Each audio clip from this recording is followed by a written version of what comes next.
ainda sobre tragédias. E aí, família, tudo bem com vocês? Lembram? 1, 2, 3, 4. GNDS. Muito bem, essa é a segunda parte do vídeo que passamos na segunda-feira. Nós falamos sobre a Olimpíada, a contribuição dos evangélicos na Olimpíada, falamos sobre a Simone Biles e a questão da saúde mental e falamos também sobre aquela tragédia do menino lá de Natal que acabou tirando a própria vida por causa de perseguição nas redes sociais. Então agora eu queria que você, se você não assistiu o primeiro vídeo, que você voltasse lá e assistisse, porque esse é uma continuação daquele outro vídeo.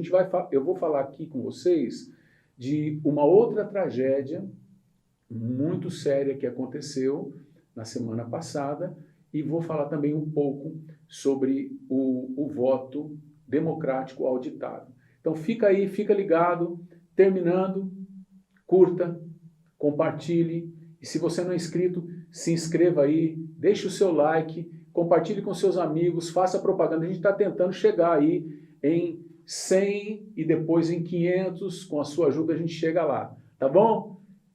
É com a gente. Deus abençoe, família. Lembra sempre. 1, 2, 3, 4. Glória ao nome do Senhor. GNDS. Deus abençoe. Eu vi também uma outra notícia que me chocou. Eu fiquei chocadíssimo com essa notícia. Não é a primeira vez que acontece, mas essa vez assim, foi uma coisa muito dura de ler isto, né? Pastor e esposa são mortos pelo filho. O jovem deixou mensagens satânicas e se matou. Terrível, não é, irmãos? Então não acontece só na casa dos membros, não acontece só na casa das pessoas que não são evangélicas, que não são cristãs, que são ateias. Acontece na casa de pastores. Não é a primeira vez que eu vejo isso, não. Pois eu vou falar da que eu vi há anos atrás. Então eu vou abrir aspas aqui, saiu no guia-me.com.br, eu vou abrir aspas para essa notícia de 5/8 agora. O pastor e médico urologista Paulo Oliveira César, de 68 anos, e a esposa Raquel Heringer César, de 61, foram mortos a facadas pelo próprio filho no apartamento da família na madrugada desta quarta-feira, dia 4, em Vila Velha, Espírito Santo. Segundo a Polícia Civil, o estudante de medicina Guilherme Heringer César, de 22 anos, assassinou os pais e cometeu suicídio em seguida. Conforme a cena do crime, a perícia acredita que o casal estava dormindo em quartos separados e a mãe foi atacada primeiro enquanto dormia com uma facada no pescoço. O pai teria ouvido barulho, tentou correr para o banheiro, mas foi golpeado várias vezes e morreu. Segundo as investigações, depois disso, Guilherme telefonou para um parente e afirmou que havia cometido uma besteira. Por volta das 4 da manhã, o estudante teria tirado a própria vida. Durante a perícia de mais de 2 horas, no apartamento da família, os policiais encontraram uma série de mensagens satânicas escritas em vermelho, numa Bíblia e nas paredes. Em uma página do livro do Apocalipse havia uma mensagem escrita: "Ele me obrigou". Em 2 portas e na parede foram desenhados os números 666. Também foram encontrados o desenho de um crucifixo, um pentagrama e o versículo de Apocalipse 12:12. "Festejai aos céus, o diabo desceu até vós, pouco tempo lhes resta". Que tragédia, né? Que coisa louca. Isso tem a ver com saúde mental. Este jovem não estava bem. Eu não sei os pormenores, não sei se ele estava usando drogas, eu não sei se ele estava com problemas psiquiátricos, parece que tinha problemas psiquiátricos também, um estudante de medicina, e os pais não perceberam nada. Tem um testemunho de um outro pastor que convivia com esse pastor, eles eram da mesma igreja, esse pastor é pastor e médico, provavelmente com tempo parcial na igreja, e ele não era o pastor principal. E o pastor principal disse, olha, nós não vimos nada, não sabíamos de nada, não notamos nada, conversamos recentemente, inclusive, com o jovem, não notamos nada. Mas parece-me que havia algum desajuste emocional na vida desse jovem. Que tragédia horrorosa. Ela me lembra de um ocorrido em 2017, onde um pastor de renome nacional, Robson Cavalcante, ele foi assassinado. Na verdade, ele foi assassinado em 2012, né? Em 2012. Bispo da Igreja Anglicana, Robson Cavalcante, em 2012. Na verdade, a foto que vai aparecer é de 2012, mas o caso aconteceu em 2017. Eduardo Olímpio Cotias Cavalcante, 34 anos, foi condenado a 57 anos de reclusão em regime fechado pelo duplo assassinato do bispo da Igreja Anglicana, Edward Robinson de Barros Cavalcante, e sua esposa, Miriam Cavalcante, em 26 de fevereiro de 2012. O filho do casal, Eduardo, cometeu o crime na residência em que o casal residia no bairro dos Boutrins, em Olinda, 3 dias após regressar dos Estados Unidos, onde vivera por 13 anos, com várias passagens pela polícia. Defensora pública no processo, Tereza Joacir Melo, informou que pretende recorrer contra a pena que considera exacerbada e pedir novo julgamento. Então, se você vê que esse jovem morava nos Estados Unidos, pai deu tudo, mãe deu tudo, só que ele era usuário de drogas. E ele matou o pai e a mãe. Ele já tinha 34 anos. Matou o pai e a mãe. Ele veio dos Estados Unidos, pediu dinheiro, o pai não deu, ele matou o pai e a mãe. Você vê que nos Estados Unidos ele estava com várias passagens pela polícia, causando problema para o pai, um bispo da Igreja Anglicana. Eu, inclusive, assisti várias palestras desse bispo, um homem de Deus, um homem centrado, cabeça boa, palavra boa. Infelizmente, foi assassinado. Isso aconteceu com ele e abalou o meio evangélico na época. Então, ninguém está livre dessas coisas, ninguém está livre dessas situações, de ver tragédias em casa, de ver coisas acontecendo. Por isso que a gente precisa se antecipar aos fatos, por isso que a gente precisa cuidar para que essas coisas não aconteçam desde a mais tenra infância. Desde a mais tenra infância. E quando a gente perceber sinais de que há um problema psiquiátrico, nós precisamos cuidar disso. Não ter vergonha, não ter temor de levar um profissional da área da psicologia ou da psiquiatria, ou outra coisa qualquer. Às vezes há um distúrbio que pode ser sanado com remédios ou até com uma mudança hormonal, com taxas hormonais, e muitas vezes por sermos evangélicos e cremos que Deus é todo-poderoso e nos abençoa, o que a gente faz? A gente teme que as pessoas pensem que a nossa família não vai bem. Família de ninguém vai totalmente bem. Todo mundo tem problema. Todo mundo tem problemas. Todo mundo tem algum desajuste. Todo mundo, todas as pessoas têm algum desajuste. A gente precisa se cuidar e precisamos cuidar dos nossos. Infelizmente, mais um pastor aí que perde a vida pelas mãos do próprio filho pastor e a sua esposa. E agora esse ainda tirou a própria vida, o outro não tirou, pegou 57 anos de reclusão em regime fechado. Então, não julgue a família dos outros, não aponte dedos, não julgue as pessoas. Você não sabe o drama que elas estão passando, eu não sei o drama que elas estão passando. O que a gente pode falar? Às vezes a gente fala alguma coisa para alguém, mal sabe o resultado que aquilo vai dar. Então procure tratar todo mundo com amor. Que luta, né? Que dificuldade, que coisa maluca que está acontecendo. Quantas coisas depois dessa pandemia vem acontecendo, fruto do fica em casa, fruto do prende as pessoas, fruto de você não pode falar, e esse estado autoritário, esse autoritarismo sendo implementado no Estado brasileiro, e também em outros estados, porque isso é mundial, isso não é só no Brasil, sendo implantado aqui, né, por pessoas que deveriam estar cuidando do povo, que deveriam estar ajudando o povo, que foram eleitos pelo povo, mas que não tomam as atitudes coerentes, corretas, com aquilo que ela foi posta ali para fazer. Então você vê que isso vai se estendendo, né? Porque a primeira coisa é tentar calar a boca das pessoas. Você vê que semana passada nós falamos do pastor Batista, lá de Minas Gerais, que foi chamado para depor, porque a sua escola, né, a sua escola soltou um vídeo dizendo que menino nasce menino e menino nasce menina. Então, assim, ali já vinha uma pressão do promotor público, né, para que ele desse conta daquilo que aconteceu. Felizmente, ao chegar na frente do juiz, ele se deparou com um homem de bem.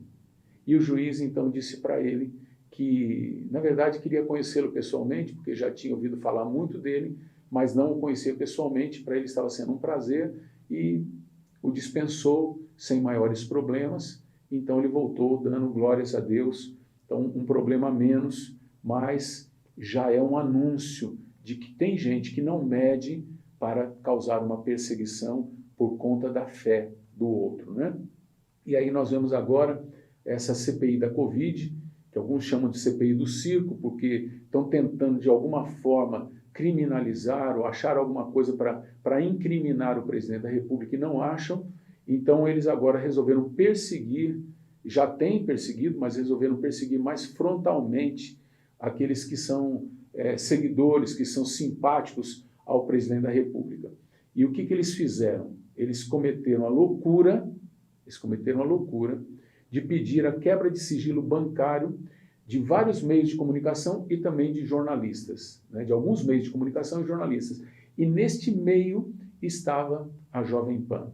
Então eu vou abrir aqui, aspas aqui para o Poder 360, eu vou abrir aqui. O senador Renan Calheiros, MDB de Alagoas, relator da CPI, que é a Comissão Parlamentar de Inquérito da Covid no Senado, apresentou requerimento na sexta-feira, 30 de julho de 2021, para pedir a quebra do sigilo bancário do Grupo Jovem Pan, por ser grande disseminador de fake news. Ele dizendo, né? Ele que está cheio de inquéritos lá, que ele está respondendo na justiça, dizendo que a Jovem Pan é uma grande disseminadora de fake news. Tudo porque a Jovem Pan tem jornalistas também de direita, jornalistas que têm uma linha de pensamento parecida com a do presidente da República. Lá tem gente de esquerda, de direita, de centro, mas eles afirmaram que tinha jornalistas ali que estavam disseminando fake news, mas não disseram quem. E sabe o que eles pedem? Ao invés de chamar essas pessoas para depor, eles pedem a quebra do sigilo bancário da Jovem Pan desde 2018. Como que uma CPI da Covid, que começa em 2020, quer saber da movimentação financeira de uma empresa de comunicação em 2018? Para quê? Qual a intenção? Se não é pressionar, se não é perseguir, se não é dar a ideia de que ou vocês calam a boca ou vocês vão ter problemas, não é? Só que a Jovem Pan foi muito esperta, né, muito atenta, e ela já tinha publicado todos os seus balancetes, e ela mostrou, nossos balancetes estão publicados no Diário Oficial, é só vocês lerem aí. E, bom, por fim, eles abriram mão de quebrar o sigilo bancário da Jovem Pan, que é uma emissora forte, agora está na internet, e eu creio que ela tem mais audiência do que as grandes redes aí. Então, o que eles fizeram? Eles abriram mão disso, né? Quem tinha pedido isso era o Renan Calheiros e o Humberto Costa, que é do PT, que tinha pedido isso. Mas outros nomes permaneceram, viu? Outros nomes permaneceram para que a quebra de sigilo seja feita, né? A produtora Brasil Paralelo, do site Crítica Nacional, a produtora Farol Produções, artísticas, do site Senso em Comum, Raul Nascimento dos Santos, do Conexão Política, Paulo de Oliveira Enéas, da empresa Eretz Galil Tecnologia Educacional, Tarsis de Souza Gomes, do site Renova Mídia, José Pinheiro Tolentim, do jornal Cidade Online. Então, para onde foi a nossa liberdade de expressão, a nossa liberdade de imprensa, né? Para onde foi? Ela é garantida pela Lei 2083. Ela é garantida.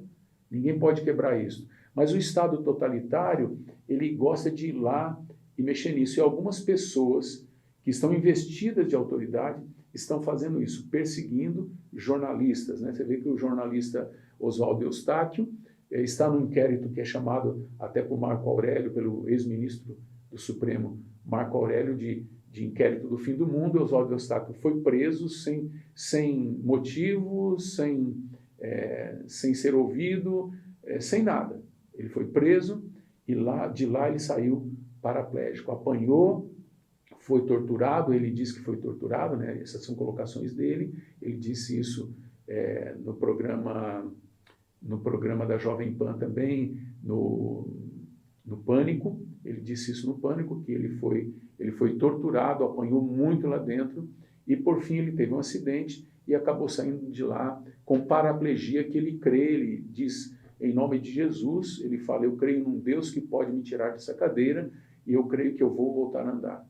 Então, assim, muito difícil isso, muito complicado. E olha que eles falaram, né, vem falando que iria ser o presidente da República, que iria ser o perseguidor, que iria tirar a liberdade de imprensa. E olha, nunca vi, e eu tenho já 62 anos, eu nunca vi um presidente da República apanhar tanto da imprensa como apanha. Jornalistas levantando fake news, levantando coisas terríveis, pegando um pontinho aqui, fazendo um estardalhaço com aquilo.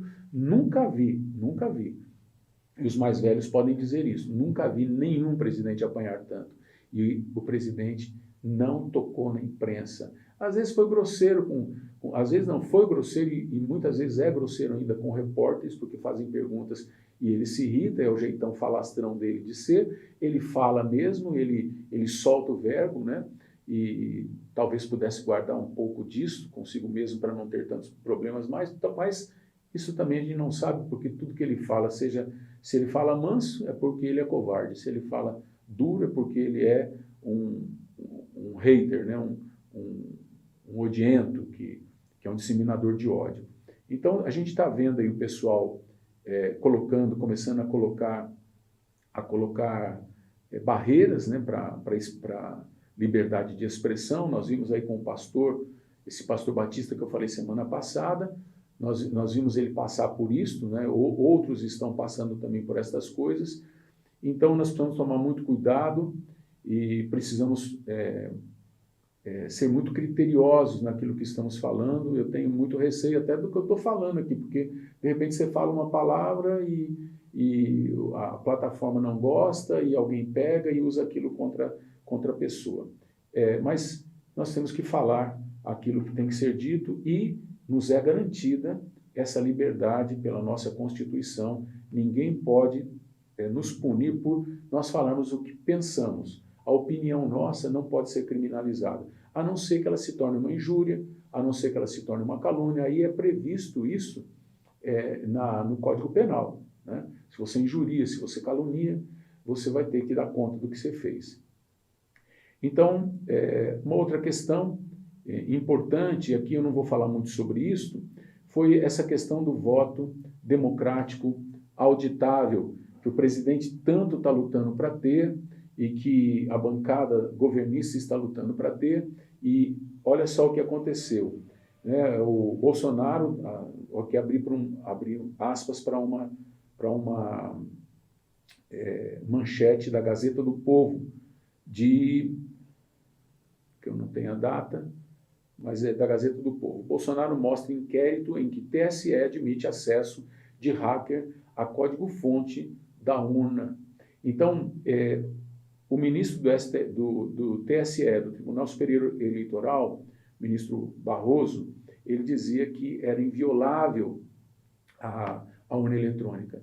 Mas, em 2018, houve uma violação, onde um hacker entrou E ele ficou desde o primeiro semestre de 2018 até depois das eleições. Então, durante todo o percurso das eleições, ele ficou atuando dentro do TSE, não fisicamente, mas virtualmente. Ele ficou atuando porque ele quebrou códigos, ele quebrou chaves, ele conseguiu penetrar no coração do TSE, do Tribunal Superior Eleitoral. E ele conseguiu mexer, ele conseguiu invadir as urnas eletrônicas, porque ele conseguiu o código-fonte. E eu não sou técnico para falar sobre isso, mas o presidente trouxe todo o inquérito, ele trouxe e ele postou no Twitter dele o inquérito completo. Você pode ir lá acessar o Twitter do presidente da República e você vai ter o inquérito completo lá. Ele expôs isso para todo mundo ver. Então ficou claro que aquilo que eles diziam que era inviolável, é violável. É violável. Nós precisamos de uma constatação de que aquele em quem nós votamos realmente foi para ele o voto. Isso é um direito do povo. Isso é um direito. A parte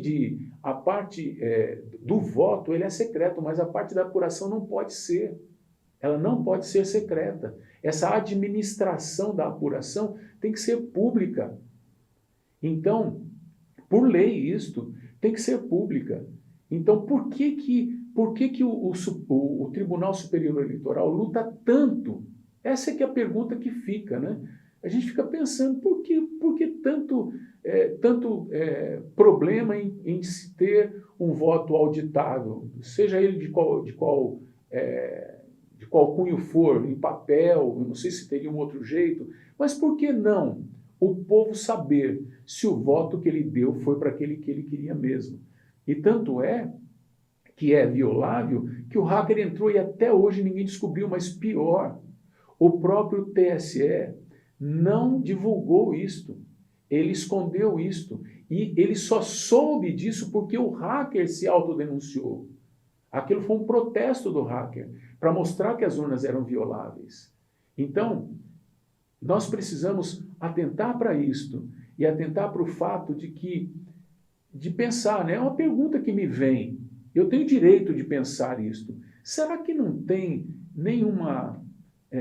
nenhum conluio para colocar de volta na presidência aquele que foi tirado da cadeia? Ou, às vezes me passa pela cabeça o seguinte, parece um jogo entre o Bolsonaro e o Lula, né? Um torce pelo Bolsonaro e pelo Lula, mas tem uma terceira via aí, tipo o João Dória e outros tantos, que pode entrar, por exemplo, um Bolsonaro que agora ele já entrou nesse inquérito chamado Inquérito do Fim do Mundo, ele já está lá, e a ideia é que ele se torne inelegível, que ele pode pegar, inclusive, 40 anos de cadeia. Você acha que isso é possível? Um homem honesto, um homem que está fazendo as coisas de forma honesta, tem suas falhas, como todo mundo tem, ele não é Deus, ele não é Jesus, mas você acha que dar 40 anos de cadeia para um homem como Bolsonaro e tirar da cadeia um homem como Lula? É uma coisa até risível isto. Mas isso está acontecendo. Isso está acontecendo, e essa possibilidade parece-me que é muito plausível. Então, nós precisamos orar pela nossa nação. Nós precisamos orar. Então me ocorre isso, será que não querem tirar o Bolsonaro e aí fica o Lula e quem mais? O Lula e a terceira via. Só que os de direita não vão votar no Lula. E o Lula só tem aquele percentual mesmo ali de 10, 15, talvez 20%. E o resto vai para quem? Vai aquele voto de protesto. Aí nós vamos ter um João Dória de presidente da República? Nós vamos ter o governador lá do Rio Grande do Sul de presidente da República? Quem que nós vamos ter? E eu estou desconfiado que, assim, não é que desconfiado, eu fico pensando nisso, né? Fico pensando nisso, será que não é isso que estão articulando? Tira o Bolsonaro para a terceira via poder entrar no voto de protesto? Eu não aceito isso. Eu não concordo com isso. Eu acho que isto é dizer não para o povo, e nós vivemos uma democracia, o povo tem que ser ouvido. Dia 7 de setembro vai ter uma outra manifestação, e o Bolsonaro diz que se for uma manifestação grande vai ser a última Vai ser a última. O que ele vai fazer eu não sei. Eu tenho até medo. Mas, amados, vamos orar pelo nosso país. E vamos tomar cuidado em quem a gente vota. Se bem que agora a gente não sabe mais se aquele em quem a gente vota é realmente, se o nosso voto, o nosso clique, ele vai para ele mesmo. Eu não sei. Não vou dizer que sim, nem vou dizer que não. Simplesmente não sei. Por que esconderam de nós isto? Por que nem sabiam disto? Agora, será que isso se tornou confiável? Que eles nos deem a alegria de podermos ter os nossos votos auditáveis com conferência pública. É isso que nós pedimos. E aí? O que você achou de tudo isso? Como que você viu tudo isso, todas essas situações que nós conversamos aqui? Como que você viu tudo isso? Como foi para você? O que você achou? Deixe o seu comentário aí embaixo. Dá o seu joinha ou o seu dislike, caso você queira dar o seu dislike, pode dar também, não tem problema. Comente, curta. Se você não é inscrito, inscreva-se. Inscreva-se lá e coloque lá no sininho, coloque todas, porque aí você vai ser avisado. Ok? Vamos ver se dessa vez dá certo. Sobe o nosso vídeo lá sem problemas. Foi um prazer estar com você. Família, Deus abençoe. GNDS, glória ao nome do Senhor. É isso aí, família, ó. Deus abençoe a todos.